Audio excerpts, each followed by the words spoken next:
Welcome to Helican Soft Video Tutorials.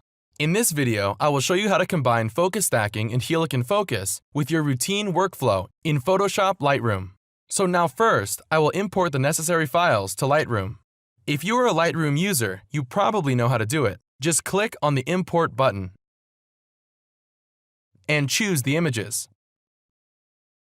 Now that I have all of them in the All Photographs folder, I will choose the ones that I want to be processed in Helican Focus. Exporting to Helican Focus is really easy. Right-click on one of the selected images and choose Export. Helican Focus. You can see that the export process has started by a progress bar that will appear in Lightroom. Please note that the process will be shown as suspended until focus stacking is not finished. Exporting files may take a while, especially if you have a long and heavy stack. If at the moment Helican Focus was not running on your computer, the program will be launched automatically. If it was, a new Helican Focus window will be opened.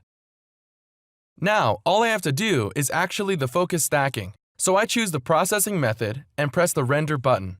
The rendering progress bar will appear in the Outputs window in the right-hand bottom corner. Once it's done, the resulting image will appear in the right part of the work screen. Now, we can go straight to the Saving tab. Choose the folder, choose the file type and name, and save it. I close the current Helican Focus window, and you can see the progress bar in Lightroom shows that the task was completed. The output image will be imported into Lightroom automatically. Just make sure that you're standing on the All Photographs folder or the one you've saved the output image to.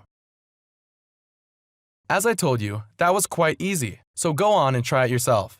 In case you need to or reinstall the Helican Focus plugin for Lightroom, check the path on the Integration tab of the Helican Focus Preferences menu.